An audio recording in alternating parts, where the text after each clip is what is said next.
psychosocial support program. Firstly, I'd like to thank my good friend, Dr. Khadija, because she was the person who introduced to me the concept of pedagogy of care. And with that, with that input that she gave us, we tried our best to put it into our own context. We contextualize it in such a way that we will be able to apply the very concepts of pedagogy of care into our own teaching and into our own programs in our faculty. And of course, we also look at the mental health concerns, which are very, very much rampant right this time. And this is also one of the inspiration of these programs. We try to one of the foundations we try to understand deeply the mental health concerns of our students, and also we also looked at the social support. I think more that many of our students this time are having difficulty because of the lack of social support.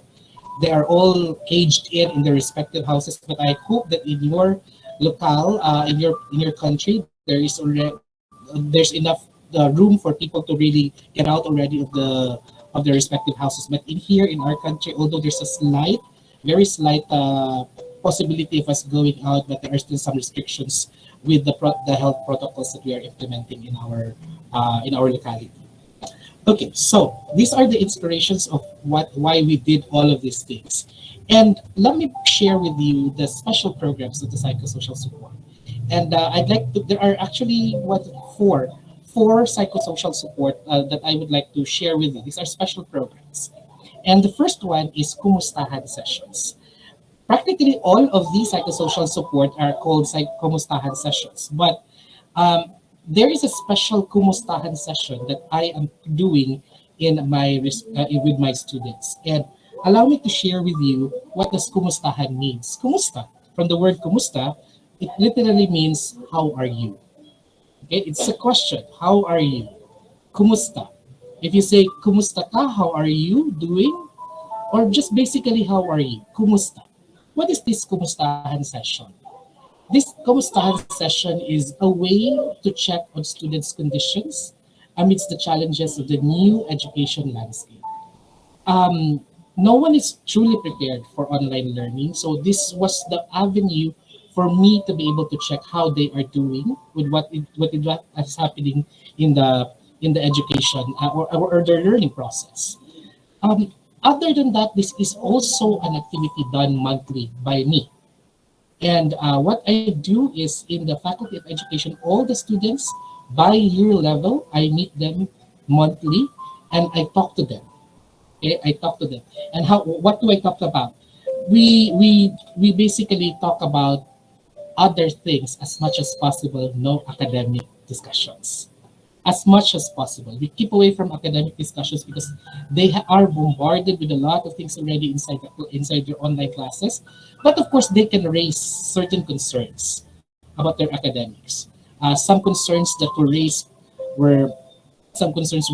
were number one, they had difficulty in terms of internet connection. Another one is that they could hardly understand how the teachers, even in one of my classes, my student told me, "Sir, I have difficulty understanding what you are saying."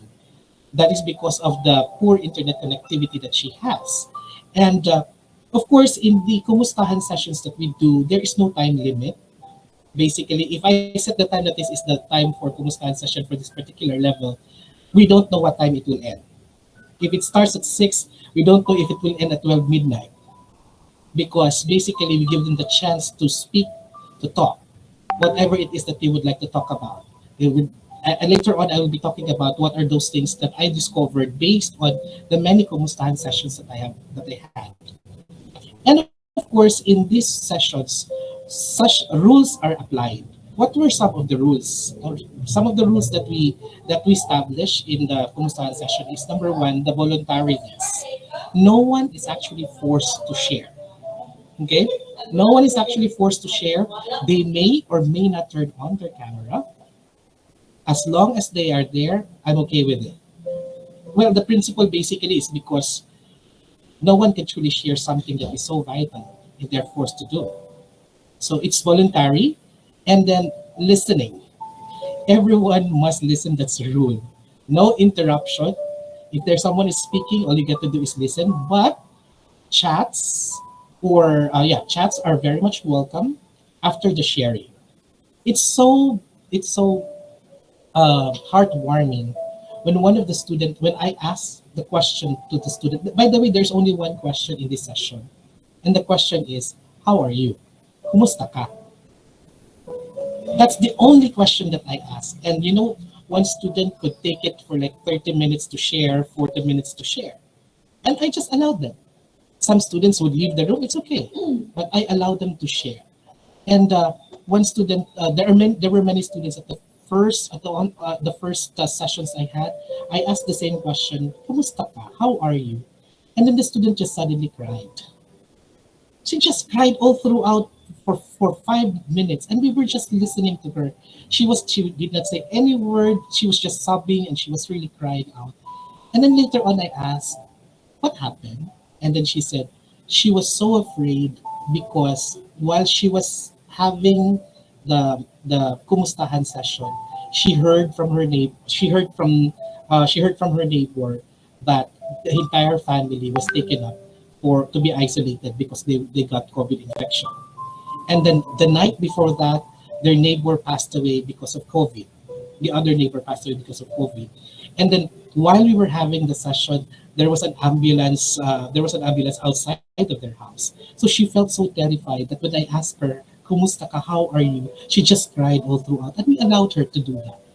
And we just listened. We just listened to her. We did not say anything. And then after she was crying, the in-call messages or the chat box basically was flooded with so many supports. And that was so beautiful because they said, "We are here for you. We will be listening to you. Don't worry. Just call on us." And there were a lot of positive notes that really helped her to be able to cope at that moment, the struggle that she was fighting for. So listening is one of the rules in this session. As I mentioned earlier, there's no time limit, which is time really basically is they're free to share everything without constraint. As long as they answer the question, of course, kumusta ka?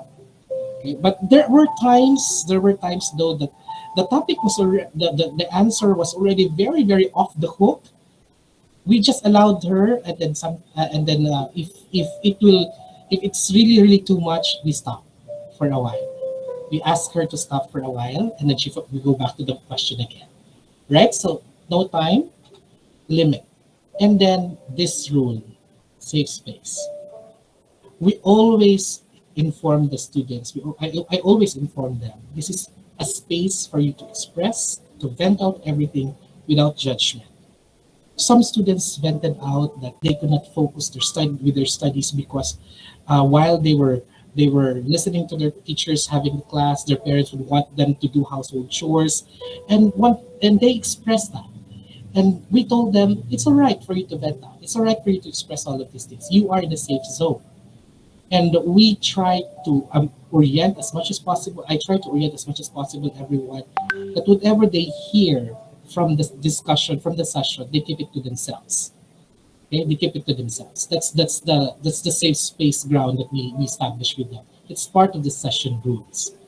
Okay, so what were the learning points from this kumustahan session? There are three things that I was able to discover from the learning sessions. One is that on student struggle. I found out that many of our students are struggling with their learning spaces at home. Some of them would be forced to go to a pisonet. A pisonet is like an internet cafe, but they put in a coin for every 5 minutes in order for them to be connected with the internet. That's a problem. Number two, they have difficulty in terms of part of the learning space is their gadget at home. They are sharing it with their siblings, and that's really also a struggle on their end. Another struggle that they were able to fight that I was able to learn from them is on their academic concerns. Some of them are very much concerned because of the third, which is actually internet connectivity. They're very much concerned of that because some of them could not finish the entire class because of the very limited internet connectivity here, and some of them are using just mobile data, and some of the mobile data here in our country is a little bit expensive as compared to probably other countries. And other than that, their academic one of their concerns also is that they have they have difficulty in submitting some of the requirements because of the internet again concern. Some could hardly cope up with the requirements because there were too many asynchronous sessions, asynchronous classes that to accomplish the modules, and we only have an hour or an hour and a half for our synchronous time. So this is one area that I was able to learn from the sessions. And we were trying, because of this, I was trying to create some more programs that would help address this. In fact, in terms of academic concerns, I issued a memo to all our faculty, to all our teachers here. I issued a memo to the Faculty of Education that they have to slow down and be flexible in the acceptance of the deliverables of our students. Another thing that I was able to find out is this fear. The fear, the fears of rising COVID cases.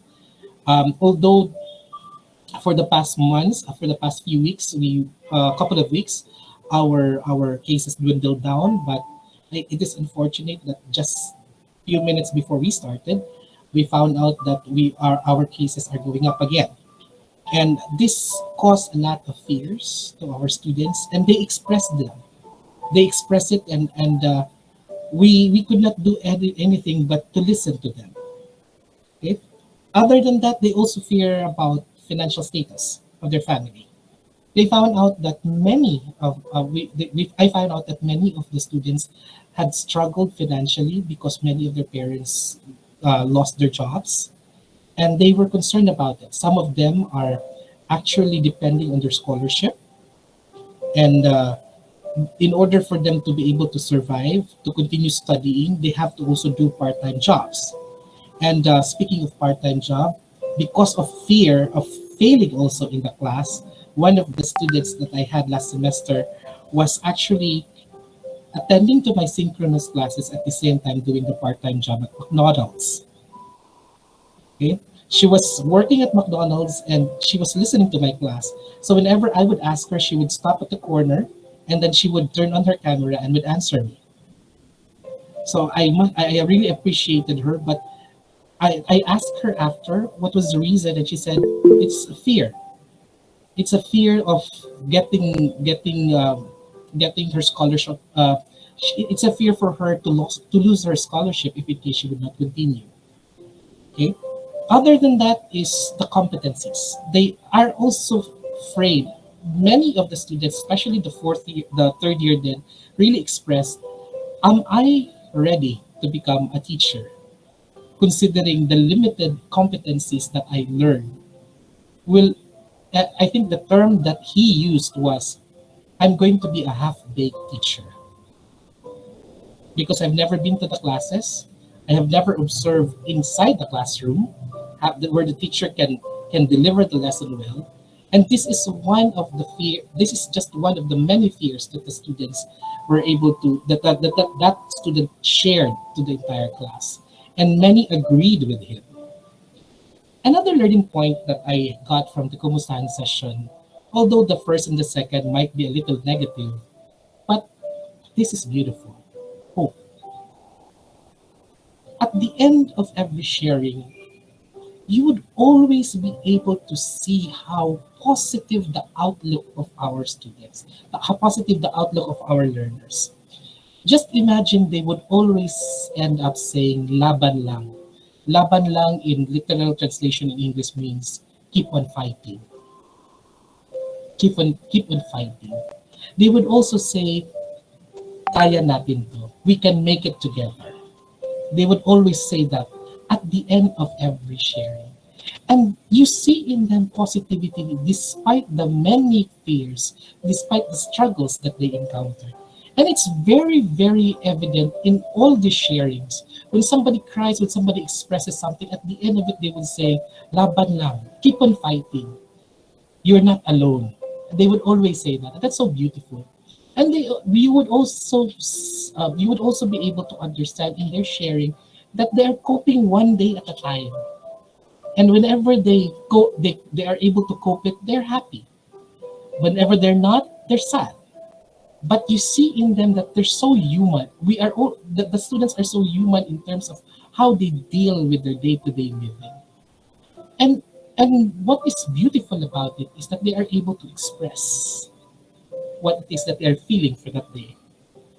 And other than that is you see through I saw through this kumustahan session the virtual social support which I think is needed by many of our students. This is so the comments that they put in the chat box that says we are here for you, we are listening to you, just have to call us. These are social support, although virtual in nature, but this is very much evident in this session. Okay, so these are just some of the activities that we had on your screen. You see a lot. Actually, I just selected some photos. There are so many because we're doing it monthly. And towards the last 2 months, though, I tried to experiment on something. What I did was because the fourth year are going out, they're they're already about to graduate. What I did was I asked select fourth year students to facilitate the kumustahan session instead of me doing it. And what I did was I tried to let our students become facilitators on their own. I just listen. I'm there in the room, but it's not me who is facilitating the session now. It's the students. Because I saw something, and that is that the students are more comfortable when they are of the same age than I do. That is precisely the reason why I created the second social support program. This is part of the Kumustahan, but it stems from Kumustahan session. The Kumustahan session is by year level, and you just imagine how many students are there. More than 50, 100 sometimes. There are so many students in there. And of course, if that's the case, many of them could not share. Many of them are not comfortable in sharing. That is why I created the CAM major support groups. Okay? The CAM major support group is actually another program that is done monthly. What is this? CAM major or Ka plus major. CAM means a person or a thing with whom the place, object, quality, or situation expressed by the root is shared. Okay, major refers to the major of the field of specialization in the teacher education in our school. We are offering 9 programs in the teacher education here, and the secondary education has around 5 majors, and we called it CAM major support group. What is in the CAM major support group? There are monthly conversations.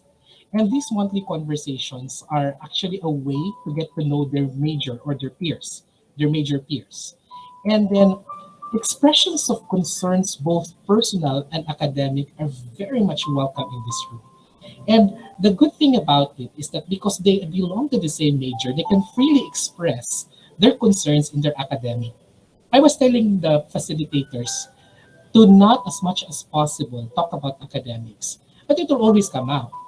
So I asked them to, okay, just welcome it and let them share about their academic concerns. And then their academic concerns are brought to me, and then I act on it. And also, challenges in their courses are discussed. When they are having difficulty with one major subject or one professional education subject, the other students who have gone through that, who are done already with the subjects, are the ones answering some of the queries. So it became not only a social support group, but it also a psychosocial support group. It also became a tutorial group for them at some point. But the beautiful part here is that it does not end only by asking them, "Kumusta ka?" or "How are you?" Because they tried to do other things right after.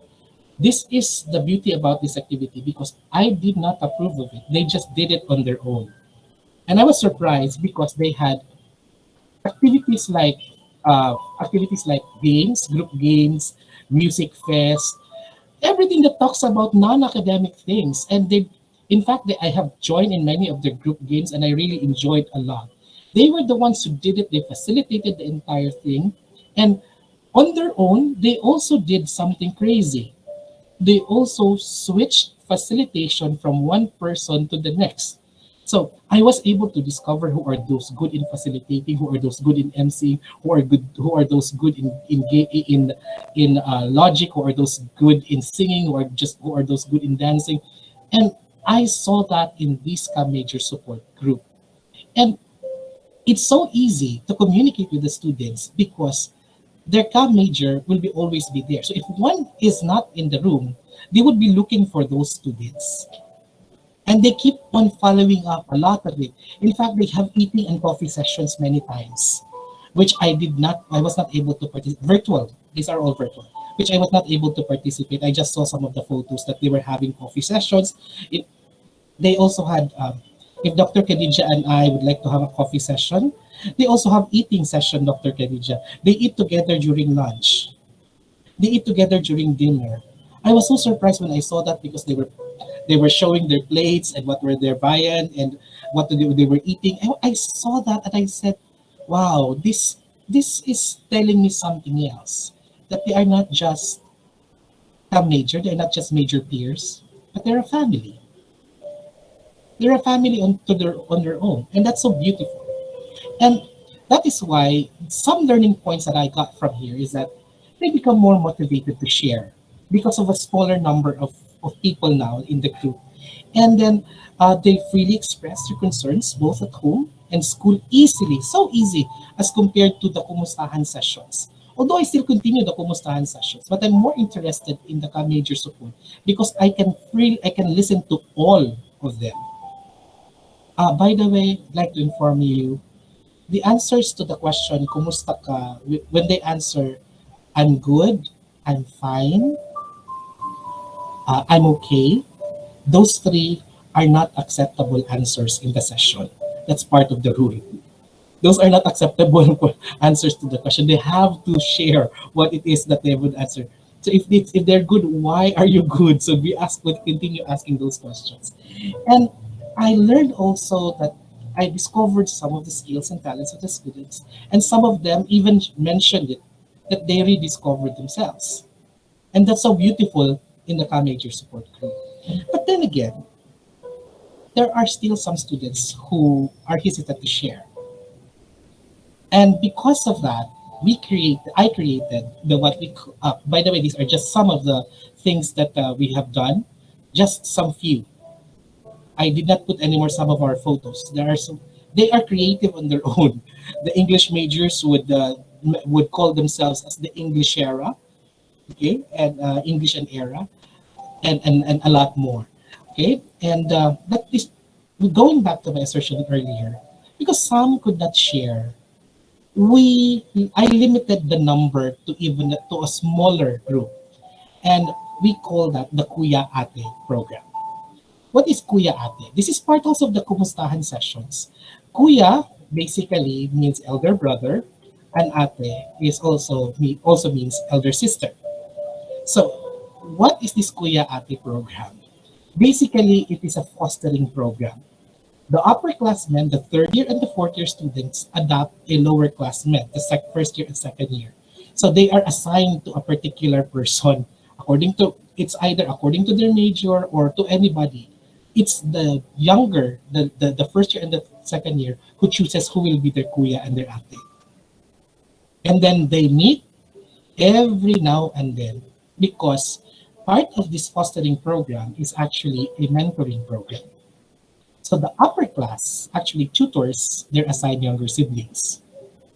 And not only tutor according to the subjects, but they also are listening to them, they're mentoring them how to go about with how their college life is. That's why the third part there says they are a college guide. It is also a college guide program because the upperclassmen would guide their younger siblings in navigating through the perks of college, from enrollment to assignments to examinations. In fact, they have their own online review sessions, which I only learn at the later part. They had an online because some upperclassmen would have two younger siblings, so they would have an online review, and they had that for some time, and they've been doing that for some time. And what is beautiful about the Kuya Ate program is it's more although the previous one were personalized, but this one is even more personalized. What are the implications? What are the learning points from here? Like number one, the lower class, as attested by many of the first year and second year, says that they were able to adjust easily to their college life. And mind you, this one is very, very interesting. I have lower incidence of dropout.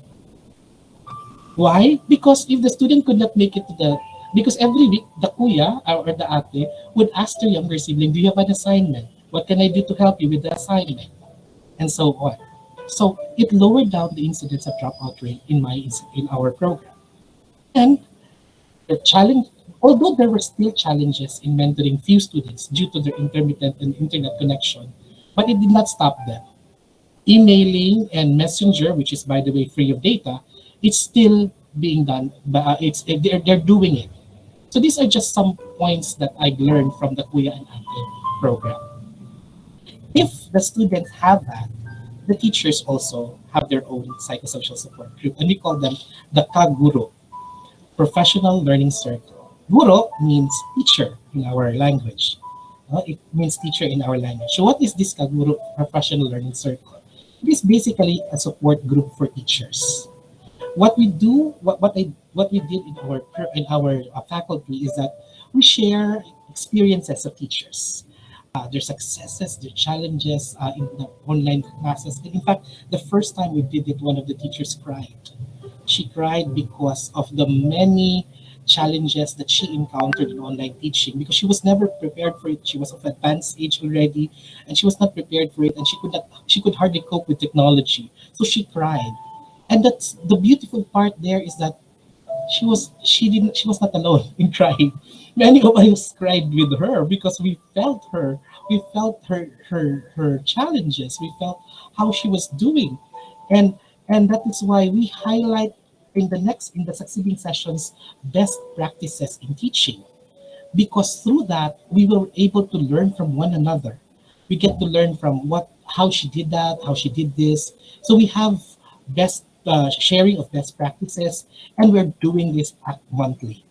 We just recently started this. In fact, we did this January or February this year, and it has been going on until this time. And this is the beauty about the Guru Professional Learning Circle, is because you as a teacher. Dr. Khadija sent me a message the other day. Was it the other day or last night, Dr. Khadija, that you sent me about caring for oneself, because we too need also care as teachers. And that is why I reflected on what she sent me, and I said, yeah, we're doing this in our school. And although it's not really that much extensive, but at some point, we're starting it. We're starting it. We're going there. And this only shows that we are not alone. We're doing it together. So learning points for this program. Experiences are shared. We got each other's back, that's for sure. And we learn from one another. And we were encouraged to do a lot of innovations.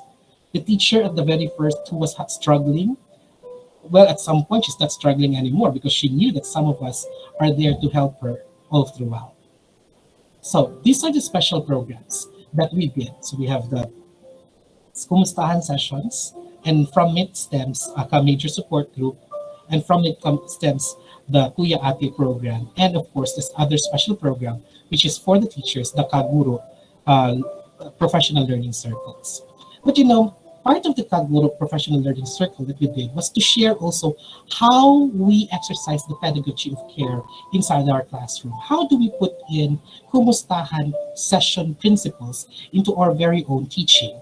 And that is why I will be sharing to you in the next slides the things that we're doing so that our students will not really be bombarded with so many discussions, with so many lectures from the students, from the teachers. So firstly, as part of the pedagogy of care, we ask them this emotion check. So we ask our students, write in the in-call messages or write in the chat box, your mood for this at this time, at this very moment. So they would put their 1, 2, 3, 4, or 5, and then if I see a lot of one, I go on. If I see a lot of two, it's okay, I go on. If I see a lot of three, I pause for a while, and then I ask. And then if I see four, I would really stop. And if I see five, that's a total stop for the moment. And I ask, what's the problem? Is there anything that I can do to help you? And some of the students would put four because they're sick. Some of them would feel not ready for the class. So I stop for a while until such a time that everyone is already heard, everyone is already at least. That's the time that I continue my classes. Okay, that's the time that I continue my class. So this is emotion check. And we're doing this. I'm not the only one doing this. All of the teachers are. And all of our student practicumers are doing this too. And that's the most beautiful thing because I did not know that they were doing this until such a time that I was observing all of their classes. So they were doing emotion check. Other than that, we also do sometimes as a variation, color mood of the day. What's the color mood of the day? So they would tell me yellow, orange, blue, violet, violet, blue, green, orange, red. And then I ask them what does the color signify to you as of the moment? If they say that it's color yellow, sir, because I feel that my day is so bright today, it's not a problem. Okay, so I randomly pick some students, although I'm not allowing everyone to share because it's going to cost us so much of our academic time. So I'm randomly checking out some students, especially when I see that the darker the color, the more that I would ask the student. The brighter the color, the less I would ask them. Okay, because it signifies something else for me. So that's color mood of the day. We also have hashtags of the day. Of course, as this is very much familiar with the students, I would ask them, okay, so before we begin, what's your hashtag for this moment? And then some of them say hashtag I am ready, or hashtag laban lang, or hashtag keep on fighting, or hashtag I don't feel well. So hashtag, always hashtag, because they can relate to it even more. I told them, don't limit yourself to just one hashtag. If you feel like you have a lot of hashtags, then go ahead, put it in I call that as a storm chat. I call that a storm chat. What we do is for the next 2 minutes, let's storm the chat box with all your hashtags of the day. So storm chat. So they express, you can see in there that they will say hashtag, especially the graduate school students, the postgraduate students. When I ask them, some of them would say hashtag tired, hashtag exhausted. I don't know, Dr. Khadija, with your students, but when I have a class with my graduate school students, many of them would really say hashtag tired and hashtag exhausted because my classes falls on weekend, and on weekends it's the only time that they are supposed to rest. But then they're going to school, so they feel tired. So I have to stop for the moment and do some crazy things before I go continue on my lesson. And you are hungry. Don't worry if you're hashtag hungry. Me too. I'm also hungry. Okay, don't worry. I'm almost done anyhow. So we have also this one, traffic lights at the middle of the class. So we were having lectures, and then suddenly we just say, stop for the moment. Okay, which one is your color? Which one is your color? Is it red? Is it yellow? Or is it green? If it's red, what's stopping you to learn more? What's If it's yellow, what are you waiting for? If it's green, okay, let's continue. I go on with the rest of the session. So it's okay. Can you hear? But you can hear my music background. Oh, so my apologies. I've been listening to that the whole day because I'm trying to calm down my mind because of so many things to do. Anyway, that's a stress reliever. All right, so traffic lights. I'm doing that, and then we also have a minute paper. At the middle of the class, I just tell my students stop for a while for 1 minute. Just write in any piece of paper. What is it that you would like to feel like writing? Maybe it's about the lessons that we had, or how you feel. Just write it in the piece of paper, and then I call randomly some students and let them to share. So that's a minute paper. Other than the minute paper, I also have subjects. just like this, assess your learning. At the end of the lesson, I ask them, what is this? And then I transform some of them into feelings, some of them into emotions. And many of them would answer according to the emojis, okay, or maybe a number. So they do that. And then we also have self-checks like this. So before the class, I feel that. And then after the day's session, I feel that. Or if not, I would go to the last. Well, basically, these things are done every session that I had. So if given the chance to rate my learning experience today, I would rate it as, in a scale of 1 to 4, 4 as the highest and 1 as the lowest, what's your rating of your learning experience today?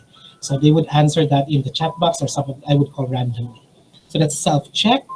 And then I also have windshield check sometimes. The windshield check is if it's crystal clear about the lessons that I had, or they have some problems, they say, I have few bugs. Or if not, they are so confused of what I'm talking about, they say, I'm covered with so many bugs. Okay, so they do that, windshield check. Now, it's the middle of the class, you just stop for the moment. Don't continue, just let it go and ask them. And then there are also some metacognitive reports or color reports. So what I do is I ask them at the very beginning, these are the colors. And you are going to tell me whenever I ask you at the middle of the class. Say, if I can see one student's already frowning, I would call the student and I would say, give me your red, or give me your white. Do you have a blue? Instead of simply saying, do you have some questions? Do you have some confusions? Instead of saying that, I just say red, white, blue, or other colors that I feel like using for the moment. So color, notion colors or meta colors. Okay, so these are some of the pedagogical approach practices that we had. And because of these innovations that we're doing for the past year and a half, what we are doing this time is we tried to come up with a study. And we are still on our initial phase of our study, but I will be sharing to you some of the results. We are waiting actually to do a in-depth interview with some of our students. But for the quantitative study, we were able to come up with these initial studies. No? The first concern is on the social support activities that we're doing. These are some of the responses of the students, and you would be surprised that it's really very high. This was participated by around 200 plus students. So they it boosts their confidence. They gain new friends.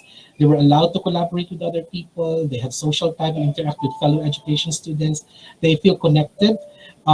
They express their personal feelings and emotions. They become empathetic. They develop their they determine rather their psychological needs and interests, and they made themselves feel that they are valued and important. These are just some. Okay, if you notice, the numbers are even random. And then we also looked at the other factors, other things that came out, and we saw that in terms of the social support activities, there were also some opportunities for them to develop their skills and their talents, such as it provided multiple opportunities for them through various activities to develop their skills. It helped them to be motivated. They discovered a lot of things in the program about themselves, and so on and so forth. And you notice there it's from high to very high scores. Again, this is just an initial study. We're looking at the qualitative responses of our students to in-depth interview on to triangulate the responses of this quantitative result. So this time, I'm going to be sharing with you for the next 4 minutes some of the insights, some of the things that our students have testified about what the program what we have done in the program. I hope you can hear the the audio. Can you hear the audio, Dr. Kilisha? Okay, Yes, yes, we can hear that. thank you. Atlas Improvement Program simply implies that we are not alone in this new setting of learning. There might be some challenges that we encountered in academics, but we were able to conquer this together. So big thanks for Atlas Impuyo for extending their help. Truly, learning is fun and better when we have our Atlas Impuyo. Through Kamustahan session, I am able to understand how it feels to be cared, loved, and included in a particular group. With this Kamustahan session, the teacher education program continued to promote these kind of activities, such as the Major Support Group and Kuyat program. With this kind of session, it helps one to improve their mental health because we might never know what one is dealing with. The love and support I received from my teenager has undeniably encouraged me to continue college. I was able to seek help from my seniors when I have difficulties with my studies, and I am able to share my feelings and experiences comfortably. Despite our hectic and busy schedule, I am glad that we could spend time to take a break and have a short talk. We're able to share our sorrows and laughter that made our bonds stronger. Every session, I am inspired by the different stories we share and gain strength from all of the motivating words from my teenager. I am blessed and grateful for having this support group system, plus it made me feel like I am not alone and I have people I can trust and lean on. Our simple "How are you?" and nothing more made us feel better. I sincerely appreciate the support and encouragement my artist-time fan have provided me. The Ate Kuya session, Kumustahan session, and the major support group became my safe space. I am very much thankful that we have this activity called Ate Kuya session because it made me experience what was it like to have an ate who is very much willing to help me in my studies despite of being busy dealing with her own problems.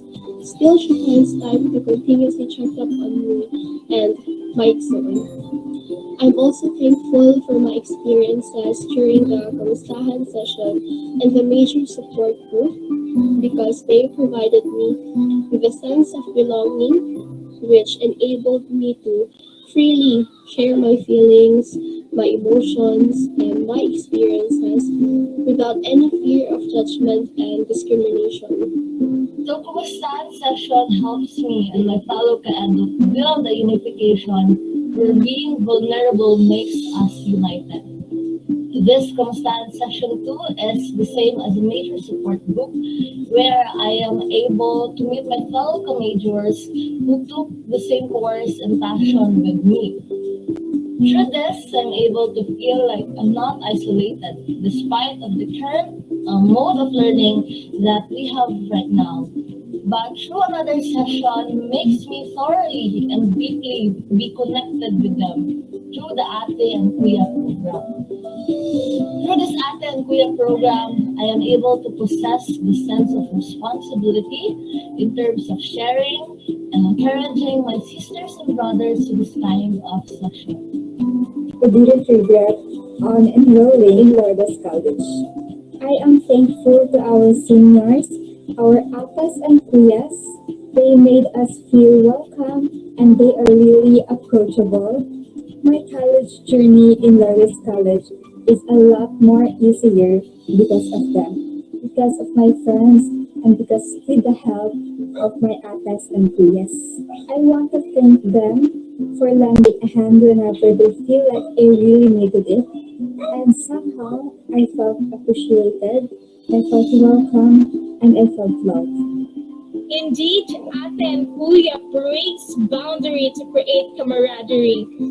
Now, I am not alone and I found new set of friends where I can be me, to guide me in my ACADS and to give me advices and to help me realize that in Lord's College, we are family.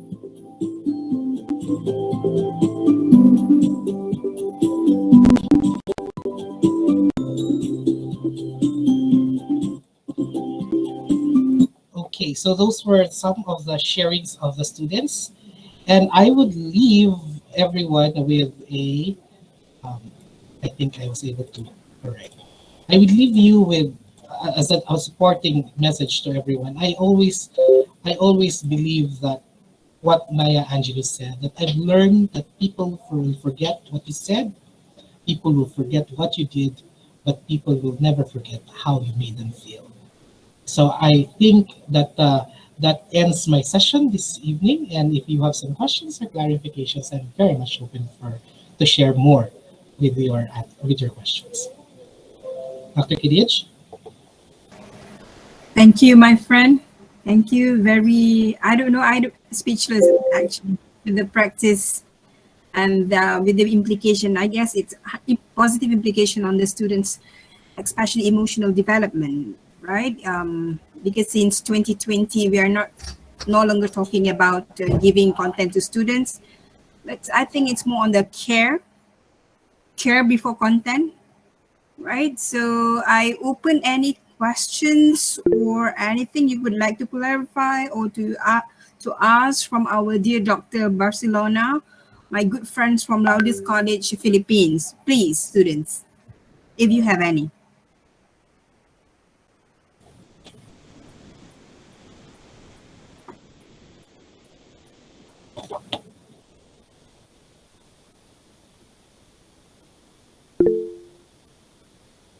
Yes, Aini, please. All right, I have a smaller, not a smaller lah, a little question.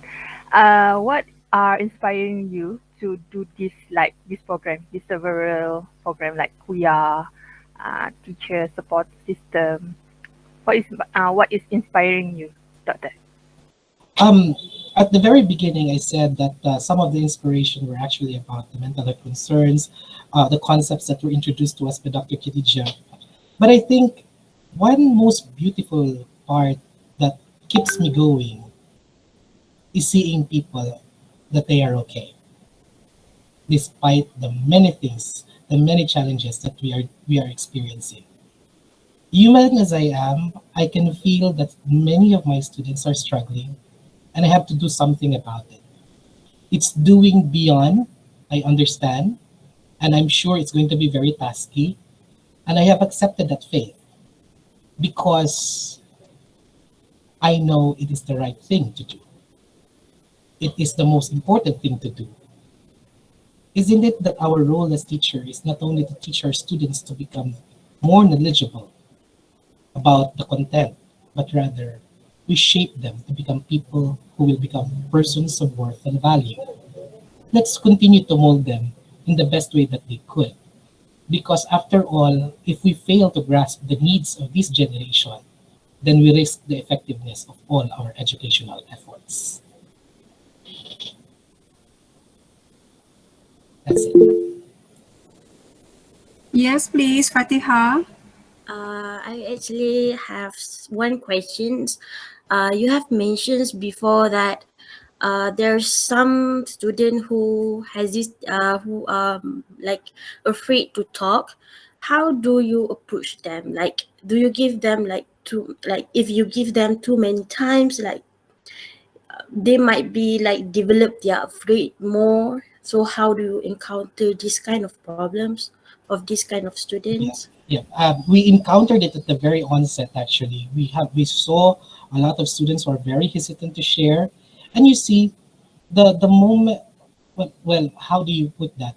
It does not change. Is not bothering us if it is not disturbing us, and so we try to make them attuned to the change. We try to let them be desensitized to what is happening. So what we did was we just continued, basically. We just continued. And then later we were able to see that they are already on board with us. We can't force students. So we have to give them the opportunity. We don't stop giving them the opportunity. We continue instead. We continue, we nurture them with all the opportunities that we could.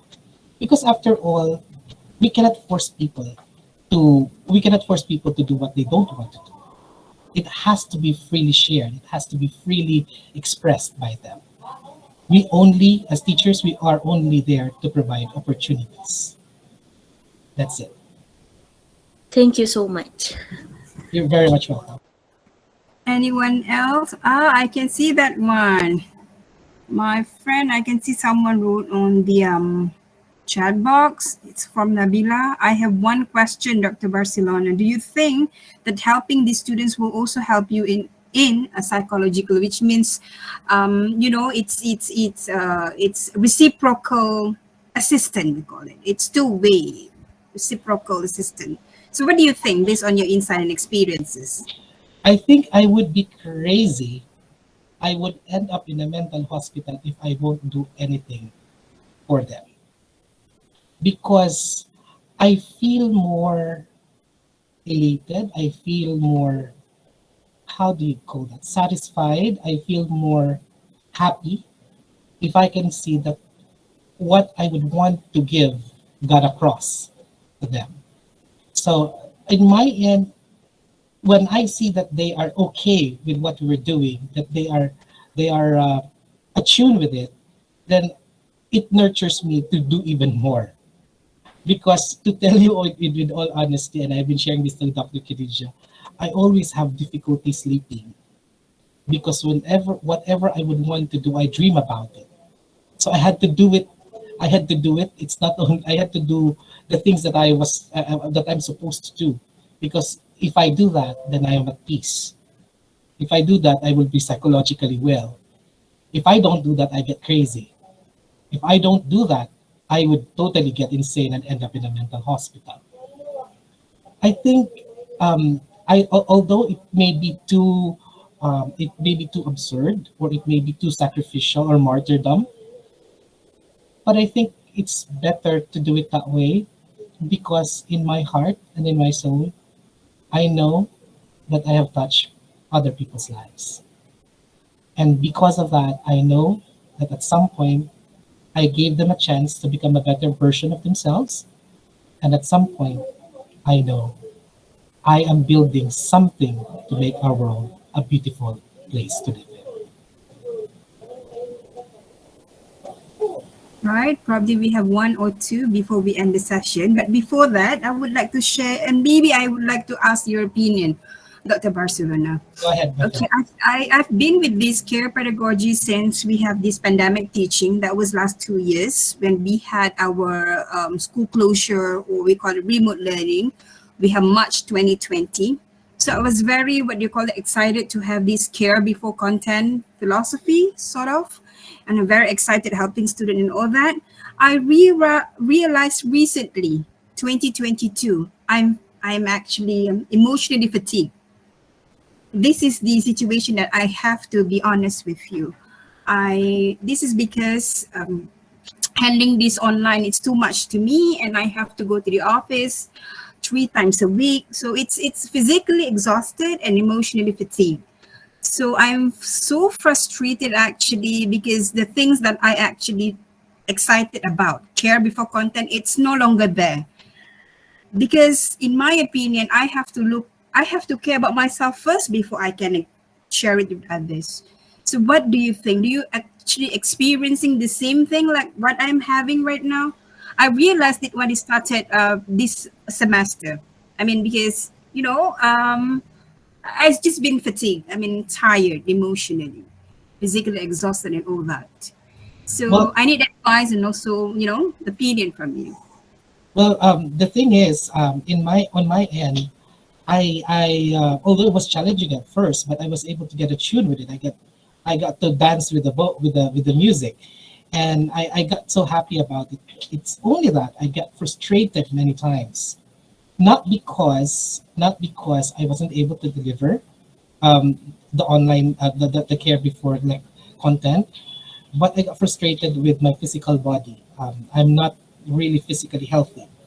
In fact, I had some troubles before, but I had to come here to the office and be around. It's my physical body, so I get frustrated not with how I deliver it, but it's because the spirit is willing, but the body is weak. That's my struggle. I want to continue even to do more, and I'm so glad that we're doing now limited face-to-face classes in the coming school year, and we can do even more. But I'm afraid that my body is wearing out. It's wearing out. I get too much sleep already, but still wearing out. It's the physical body that's complaining, and I get frustrated because I can't do what I wanted to do because my body is getting weak. I had to listen to my body first.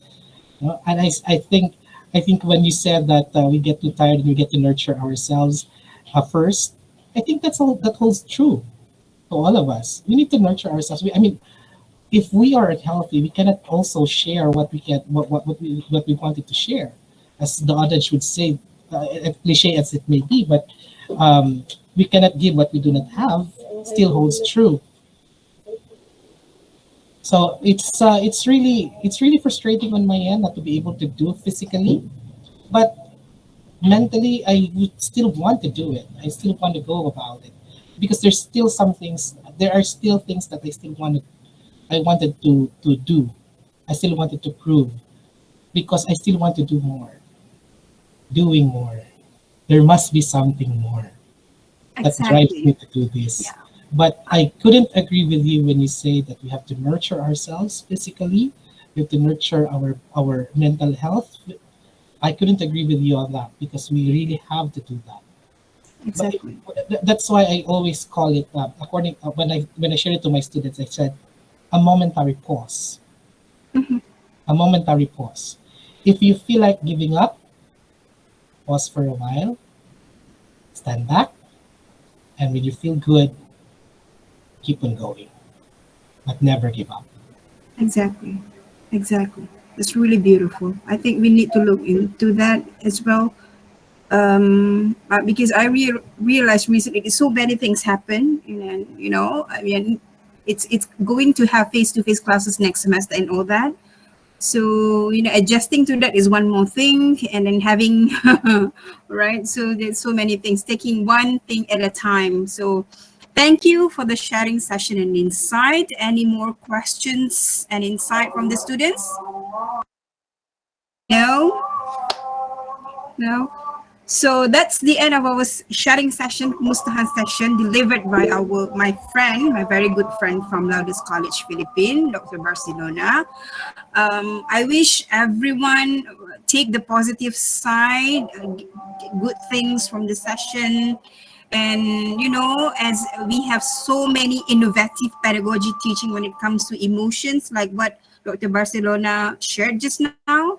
All right, we can see some similarities and differences, so we can always improve day by day, right? So thank you again. And from my class, human development class, this is the last meeting. So can you please open and share your camera so we can take the virtual class photo together with our Dr. Barcelona, please. All right, start counting. One, two, three.